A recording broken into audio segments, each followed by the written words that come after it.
Parce que cette nouvelle ère nous invite à revoir toutes choses, les origines et leur sens. Parce que une fois les yeux fermés, nos volontés n'ont pas à être conformées. Et parce qu'il est temps de célébrer la mort autant que la vie, je suis très heureuse de vous proposer aujourd'hui l'embarquement d'une nouvelle conscience qui est portée par Florence Nicolas. Bonjour et bienvenue à chacun. Bonjour et bienvenue Florence. Hé, hé. Bon, moi, j'ai mis ma ceinture hein, dans le vaisseau, dans l'arche, et je suis contente d'embarquer avec tout le monde là, parce que tout seul, c'est pas terrible. Donc, je suis honorée, j'ai pris place dans l'embarcation. Merci d'avoir accepté de faire cette vidéo en luminure pour nous parler du domaine dans lequel tu œuvres avec cœur et passion et on le voit, voilà, tu es partante de partager comme tu viens de le dire, donc c'est un grand bonheur. Merci beaucoup d'être là. Alors, on a compris avec mes quelques mots d'introduction qu'il est question de parler de la mort. Avant de Mhm. parler du chemin que tu as parcouru pour en arriver à ce domaine bien particulier, est-ce que tu peux nous expliquer et nous dire ce qu'est une célébrante funéraire? Alors, une célébrante funéraire, on peut la croiser de temps en temps au sein des pompes funèbres actuellement. Donc, on les appelle aussi les maîtres de cérémonie ou maîtresses de cérémonie. Voilà. Donc, c'est des personnes qui vont accompagner les familles, accompagner les défunts lors des obsèques, en fait. Voilà. Et la petite différence entre le maître de cérémonie qui œuvre dans les pompes funèbres actuelles et la célébrante funéraire que je suis devenue, euh, la différence, elle est de taille dans le sens où la célébrante funéraire, elle a le temps, elle prend le temps avec les familles, avec les défunts pour justement orchestrer au mieux le départ de ce monde, en fait, avec les familles et avec la personne décédée. Et prendre le temps, c'est un luxe. C'est un luxe qu'ont pas forcément les pompes funèbres où ils sont dans des cadences, en fait, plutôt agitées, bien rythmées. Et la célébrante funéraire, elle a décidé de faire autrement. Voilà. Donc c'est un petit pas de côté, qui est hyper important, puisque du coup, on remet de l'ordre dans prendre le temps avec l'écoute, avec un accompagnement un peu plus personnalisé aussi. Voilà. Et du coup, ça permet à la personne qui est décédée et à ses proches de vivre les choses peut-être un peu plus dans la douceur, dans dans la sérénité aussi, et puis dans une justesse, une authenticité. Voilà. Parce que quand on rentre dans une famille, qu'on prend une journée au moins pour organiser des obsèques, eh bien, ça n'a rien à voir que juste prendre une demi-heure au téléphone, ce que les pompes funèbres font, et ils le font très bien, hein, mais c'est une autre démarche. Voilà. Donc, du coup, c'est un nouveau métier. C'est pour ça qu'on embarque hein, dans l'Arche, parce que c'est des nouveaux métiers, c'est des nouvelles visions. Et du coup, on est 8 en France pour l'instant à avoir Waouh. été formés. Voilà. Et on a été formés par une coopérative funéraire. Et pareil, les coopératives funéraires, donc ce sont des groupes de pompes funèbres qui sont des coopératives, donc qui sont alternatives. Voilà. Il y en a une dizaine en France. Voilà. Donc c'est vraiment une émergence d'accompagnement par rapport à ce qu'on connaît, à ce qu'on connaît. Voilà. Alors, avant d'aller plus loin, j'aimerais que tu nous expliques comment on en arrive à devenir célébrante funéraire, parce que c'est, j'imagine, déjà pas donné à tout le monde. C'est pas un élan que tout le monde pourrait avoir. Ça, il y a vraiment une source, une empreinte particulière qui vient de. Comment tu expliques ça pour toi? Alors, en fait, moi, c'est venu très jeune. En fait, quand on est gamin, des fois, on a des espèces d'évidence. Euh, et cette évidence-là, elle a toujours été en grandissant. Maintenant, j'ai 55 ans et c'est toujours là. Mais toute petite, j'étais à l'aise avec les morts, en fait. J'aimais même bien être avec eux. Donc, j'étais à des enterrements, on m'a jamais empêché d'y aller. Et je me sentais bien. Voilà, donc ça, c'était chouette. Et à 12 ans à peu près, j'ai un copain de collège, je dois être en cinquième par là. Et ce copain, ça me dit le matin, ma soeur s'est suicidée, elle est à la maison. En fait, il l'avait veillée, il la gardait chez eux.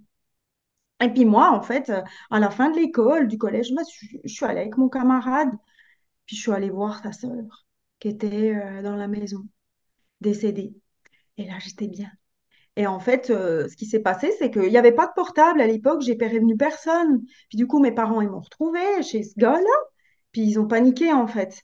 Et là, ça a cuté. Je me suis dit, ah, j'ai pas fait ça bien, euh, j'ai fait peur à mes parents, etc. Donc, ça a mis en sommeil. Je me suis arrêtée de vouloir œuvrer vers la mort. Et puis petit à petit, ça revenait tout le temps. Et puis en fait, je suis revenue plus pleinement et plus assumée en étant plus en confiance. Et quand j'ai commencé en fait à accompagner les personnes en fin de vie. Voilà. Et là, ça a refait du sens puisque j'accompagnais jusqu'à la mort. Donc il y a pas mal de monde qui est mort à mes côtés, en fait, dans les hôpitaux, les maisons de vie ou à domicile. Et là, ça m'a remis sur le chemin que j'avais depuis toute petite, en fait.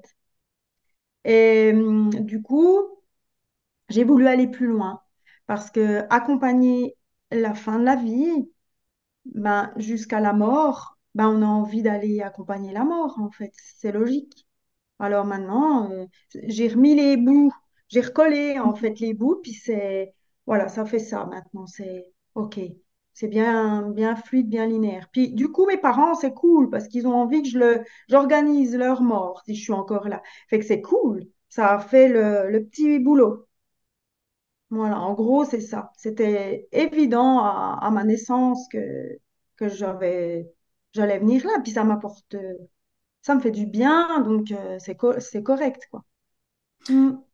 C'est très étonnant d'entendre, je pense que ça va interpeller dans le bon sens les personnes qui entendront cette vidéo, d'entendre d'être bien avec la mort, tu vois, Ah, dans ce qui est actuel encore, même si c'est en transition. Je pense que d'entendre ça, ça peut avoir encore un côté morbide. Est-ce que toi, tu peux nous exprimer le regard que tu as justement sur la mort pour apaiser, ok, pour mettre voilà, toute cette ok. douceur, cette sérénité dont tu parles? Bah, une chose toute simple. Euh, Pourquoi, dans notre monde contemporain, on honore les naissants, les nouveau-nés?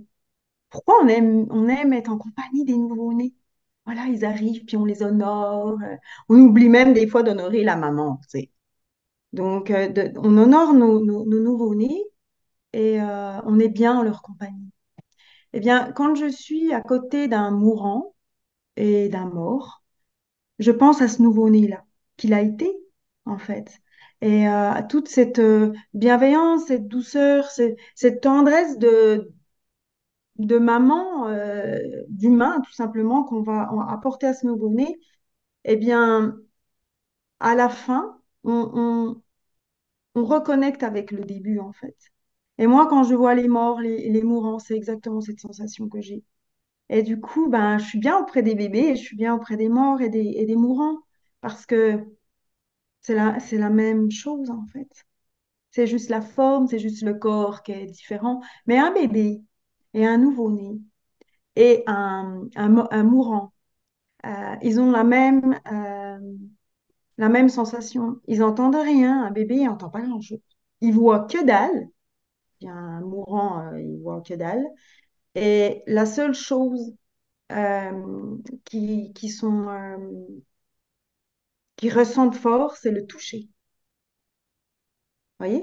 Donc, à la fin de la vie, moi, je touche les morts, je touche les fins de vie parce qu'il y a quelque chose de réconfortant, de sécurisant. Et du coup, ben voilà, c'est comme ça. C'est comme si je me comportais comme je dois prendre soin d'un tout petit. Donc on est bien auprès des tout petits. Vous voyez, c'est quelque chose qui nous est naturel, hommes et femmes. Et puis comment on aimerait ça, nous autres, être aimés, être honorés à la fin de notre vie et à notre mort? Comment on aimerait? Ça, c'est des questions qui peuvent être intéressantes aussi à se poser. Comment on aimerait pour nous, pour nous-mêmes? Donc, en se posant cette question pour nous, eh bien, donnons-le à l'autre, en fait. Voilà. Quand tu dis ça, je me questionne par rapport aux familles, justement, qui peut-être n'auraient pas ce regard-là que tu poses là à l'instant. Est-ce est-ce qu'elles sont en mesure d'entendre un discours différent? Comment tu arrives à rendre souple en fait les échanges par rapport à ce sujet qui pour certaines personnes est encore très douloureux, très difficile, très fermé, très comme ça contracté. Hmm. Ben déjà, on va pas forcer. On va pas forcer les choses. Et il y a plein de familles qui sont dans la blessure de ça, qui sont dans le déni, qui sont dans le rejet. C'est OK. Donc déjà, on regarde où en est chacun. Et puis, dans chaque famille, même des fois des toutes petites familles, il y a des émergences de gens, d'humains qui sont raccord avec cette idée-là. C'est rare, mais on va la chercher. On va la chercher parce que c'est cette personne-là qui va être une ressource. C'est cette personne-là qui va permettre peut-être de faire le levier, la bascule. Et des fois, il n'y a pas. Et l'idée, c'est que faut bien garder, bien écouter, bien garder la grande tolérance. Parce que, effectivement, chacun de nous est, chacun son rythme. Et c'est un sujet qui est extrêmement, coinçant, fragile, tabou. Mais c'est pas pour ça qu'il faut pas en parler. Donc moi, à chaque fois, cet échange, je l'ai. Et même si c'est avec une personne, c'est bien. Donc, on s'est trouvé, identifié au sein de la fratrie, au sein des proches. Ça peut être un ami lointain, la voisine, celle qui gardait le chat. Et là, hop, on embarque ensemble dans le vaisseau, pour le coup, dans cette idée-là. On embarque, c'est une alliée, c'est un allié, et là, on œuvre ensemble. C'est pour ça que c'est important d'observer, de voir. Et parfois, je vais arriver à un funérarium, personne n'ose toucher le mort, parce que toucher un mort, c'est compliqué. Eh bien, parfois, je vais prendre la main de quelqu'un, à un bon moment, puis on va y aller ensemble. Donc, c'est ça, c'est être vraiment dans la lenteur, d'en prendre le temps de tout ça. Pour ça que même si la mort, entre quand on meurt et quand on doit être inhumé ou incinéré, il y a 6 jours. 6 jours au maximum. Fait qu'on a 6 jours pour avoir ce temps-là. Donc c'est court et c'est long en même temps. Voilà. Donc c'est un peu voilà, une écoute, une observation. Et puis j'ai envie de te dire et de vous dire aussi, il y a quelque chose qui est en émergence ici sur la région où je vis, la Comté, la Franche-Comté. On a créé un collectif, et ça c'est important que je vous le dise, parce que ce collectif, il est là pour sensibiliser les familles, mais pas que. Parce que qui est concerné par la fin de vie et la mort? On lève le doigt? Tout le monde. Mm. Voilà. Donc en fait, moi, mon idée plus vaste, plus élastique, c'est, il y a la célébrante funéraire que je suis, mais c'est sensibiliser. Sensibiliser tous les publics. Parce que parler de ça, on va permettre à vivre mieux, en fait. Mais c'est exactement ce que je me dis quand je t'entends me parler de ça, nous parler de ça et le partager. C'est que ça, je me dis que ça peut même éveiller des vocations parce que ce changement de regard sur la fin de vie, sur la mort, en fait, sur ce mot des fois qu'on freine, dont on se freine à le prononcer. Et en fait, quand on porte ce regard, comme tu viens ici de nous le partager, de nous le présenter, de l'exprimer, je suis convaincue que ça peut vraiment éveiller des élans. Mhm. Et du coup, c'est là où où il y a un collectif, une association qui est créée et qui Mm. demande Mm. à diffuser, à se relayer peut-être aussi. Bah, c'est vrai que c'est important aussi de partager cette info parce que être célébrant funéraire et j'organise des ateliers aussi et des accompagnements individuels pour les dernières volontés. Voilà. Bah, c'est bien déjà, mais tout seul, c'est pas suffisant. Moi, j'ai besoin des autres, forcément. C'est important. On va aller plus loin, on va porter les choses à une échelle plus importante. Donc, du coup, sur le secteur de la région Franche-Comté, comme dans certaines régions de France, mais je t'ai dit, c'est émergent. C'est émergent, c'est des idées qui arrivent, mais qui sont vraiment voilà, on arrive. Et du coup, l'idée, c'est d'avoir créé cette association pour changer le regard qu'on porte sur la mort, en fait. Voilà. Donc, ben, c'est important parce que ça veut dire que dans ce collectif, on a invité euh, des artistes, on a invité des médecins, on a invité des gens qui sont dans la communication, on a invité aussi des gens qui sont dans le spirituel pour parler du sacré aussi à ce moment-là de la vie. On a invité des gens qui sont accompagnants dans le deuil. On a invité des gens qui sont dans tout ce qui est l'écologie, comment on va gérer au mieux notre empreinte. Là, on a parlé tout à l'heure de l'inhumation, de l'incinération, mais en cours de réflexion, il y a l'humusation pour compostage humain. On a l'aquamation, notre corps se détériore dans l'eau.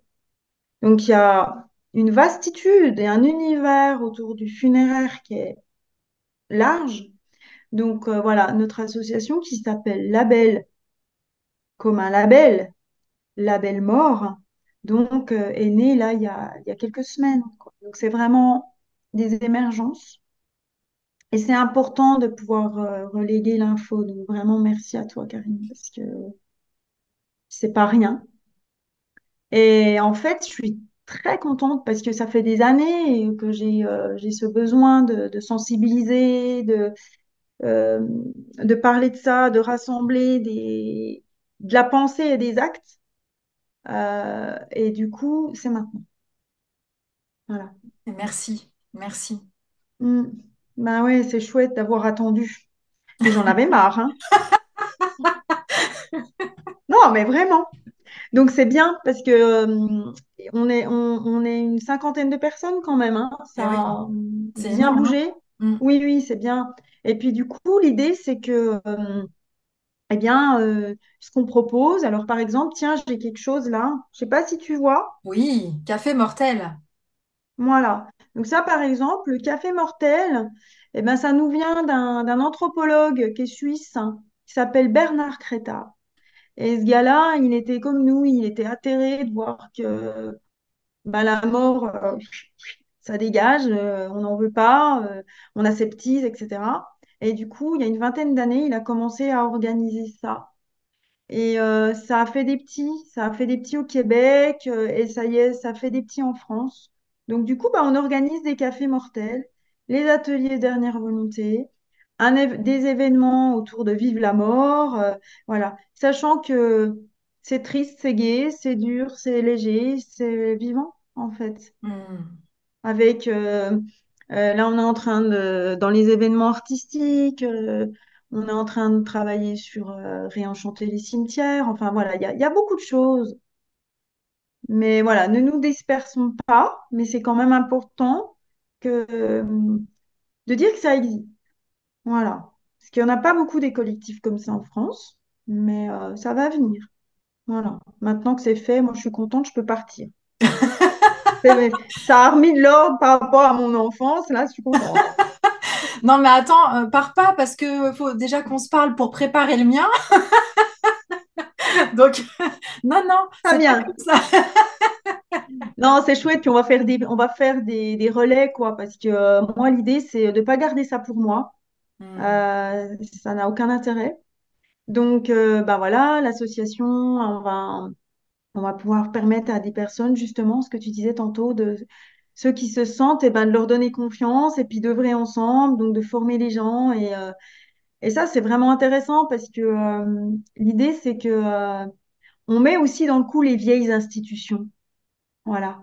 On met dans le coup les EHPAD, les CCAS, tout en fait ce qui est dans le monde sociétal qui est effectivement en balance parce que c'est en train de bouger fort dans les institutions. Mais par contre, on les met dans le coup parce que, ok, on est des nouveaux métiers, on a des nouvelles visions, mais on va aussi coopérer avec ce qui existe. C'est pas séparé.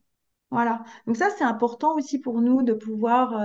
Dernièrement, j'ai fait un atelier pour accueillir des familles dans un EHPAD pour réfléchir sur leur dernière volonté. C'était super bien.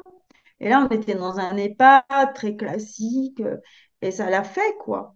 Donc, on va faire ça avec les enfants aussi bientôt, dans des centres aérés. On va parler de la mort, on va enterrer les doudous et tout. Utiliser ces mots. Il n'est pas parti au ciel ni dans la terre, ils comprennent rien, les enfants, quand on leur dit ça. Parce qu'on n'imagine pas ça. Il est au ciel, mais on vient de le mettre sous terre, par exemple. Moi, j'ai eu des enfants Eh oui, qui m'interrogeaient. Comment on fait avec ça? Donc, voilà, utiliser les mots simples. Il est mort. Ah, ok, il n'est pas parti. Ok. Oui, non, mais bon, c'est énorme, hein. tellement, tellement, tellement. Et du coup, qu'est-ce qu'on peut imaginer pour soi? Alors, est-ce que tout est possible? Alors, il y a un groupe aussi, c'est intéressant que tu dis ça, parce qu'il y a un groupe qui a été mis dans l'association, c'est un groupe juridique qui bosse sur les lois, sur le cadre légal de justement tout ça.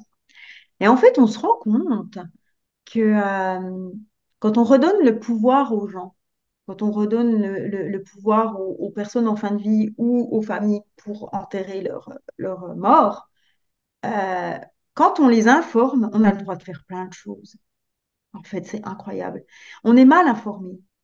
Et c'est vrai que comme ça va vite, les pompes funèbres, ils vont nous Hmm. proposer quelque chose un peu de clé en main qui est très bien, qui est très ficelé, mais on peut faire autrement. C'est pour ça que l'élan de créativité et l'élan, je dirais, d'ouvrir le cadre légal parce qu'il n'est pas si enfermant que ça, eh ben, c'est notre mission aussi. Donc on ne peut pas faire n'importe quoi.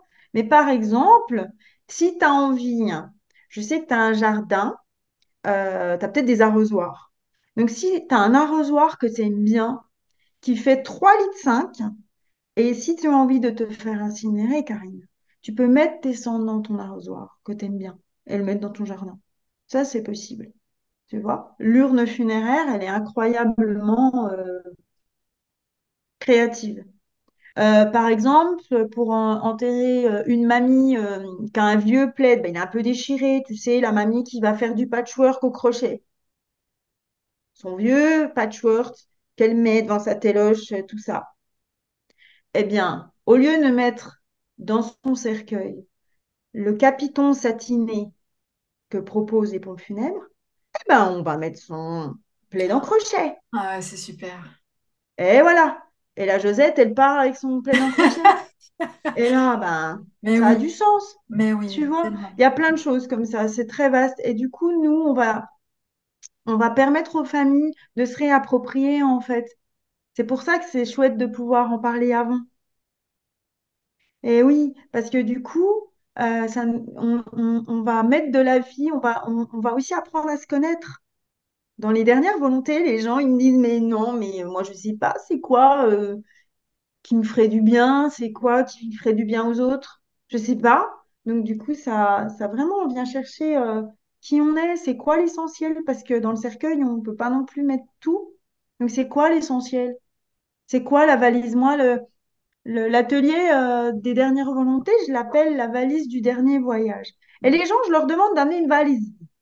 Alors, on rigole, hein, là, on part. Bah, pour le coup, on rentre dans l'arche, hein, et c'est trop bien parce qu'en fait, on arrive à faire ce décalage de la lourdeur du sujet, hein, de ce côté, ouah, on a peur, c'est lourd, c'est moche, c'est flippant, et puis la société nous aide pas, hein, et on arrive à transmuter un peu cet effet un peu glauque pour la majorité à quelque chose de plus léger et de poétique, en fait. Et Mhm. ça, là, ça, moi, ça me fait du bien.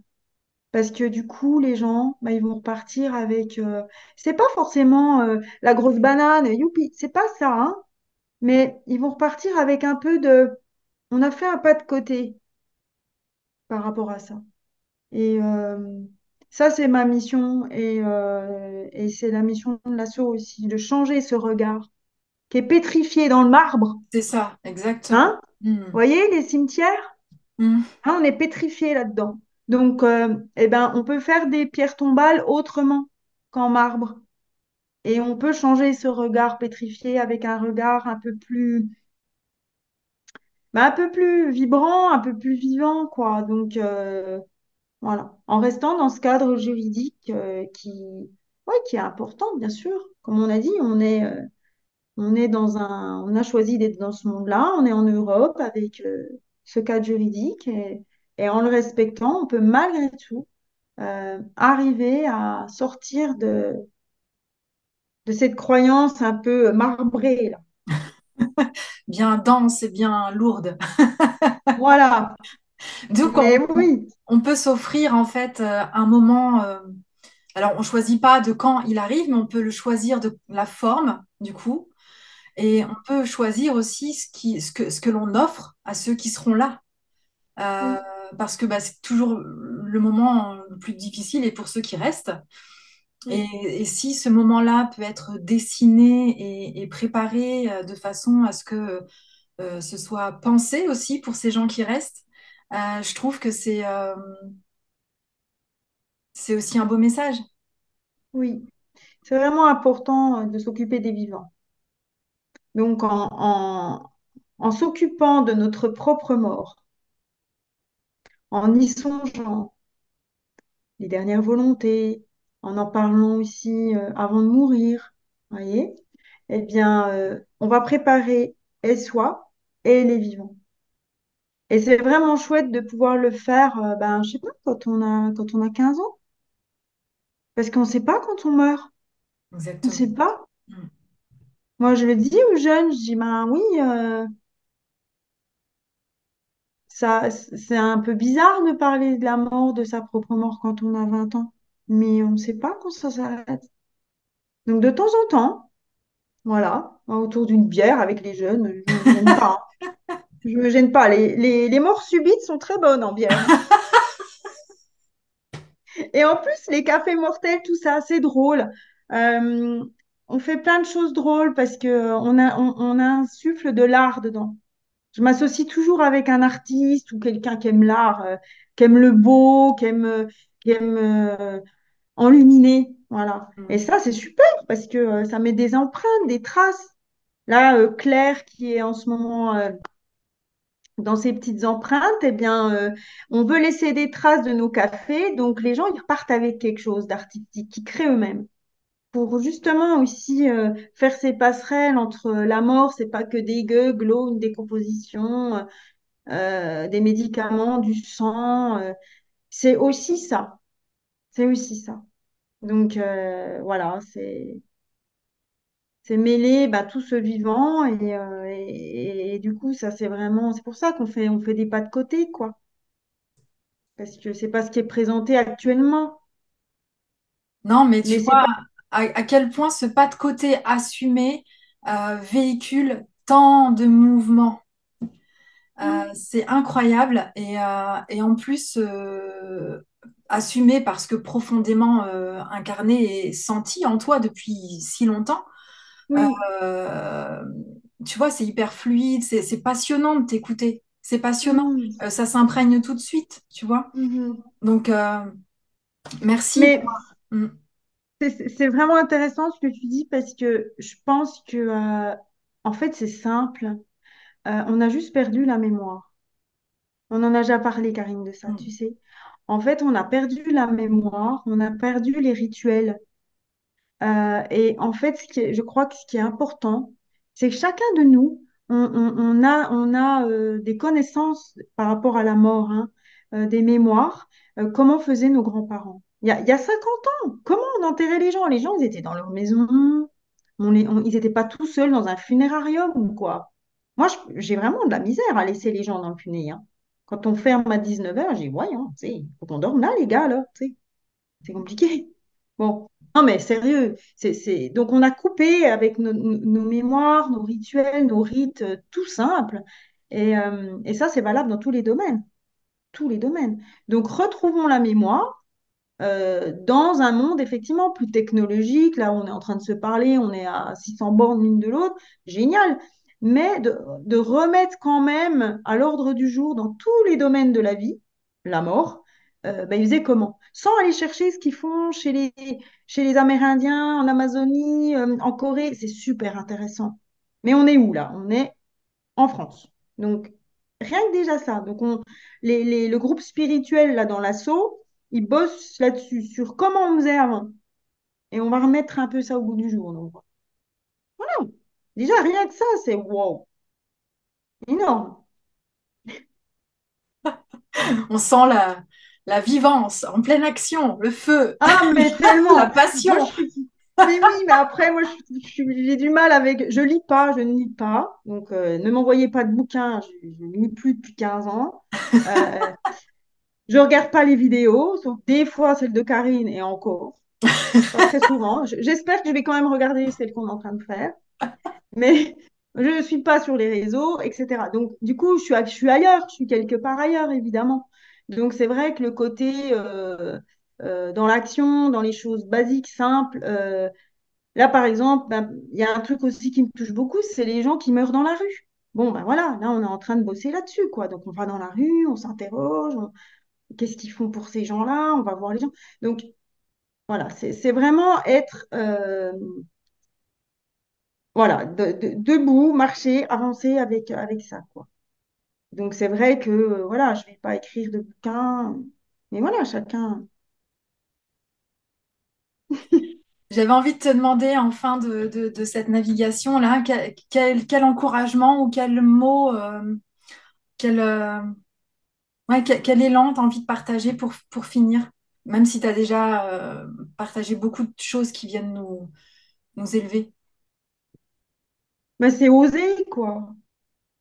C'est oser, oser dans tous les domaines, dans tous les domaines, parce que le témoignage que je retiens des mourants, la majorité des mourants, ils n'ont pas osé. Voilà, c'est ça. Et ça, c'est puissant. Waouh, merci. Mais merci, Alors, comme toute merci fin, beaucoup. toute mort, cela nous emmène vers autre chose, un nouveau jour. Merci de nous avoir suivis. Merci Flo pour la détente insufflée sur ce sujet donc parfois délicat comme on l'a vu. Mm. Merci de rendre honneur à nos vies vécues ici et merci pour l'esprit que tu laisses exister dans la matière jusqu'aux dernières poussières. Pour entrer en contact avec Florence, les informations évidemment sont autour de la vidéo et donc tu vois, osez en parler autour de vous simplement. Mm. Vous contribuerez assurément à l'apaisement. Merci, merci Flo. Merci beaucoup. À bientôt, hein, parce qu'on a un petit peu de travail. Avec joie. Ça va bien se passer.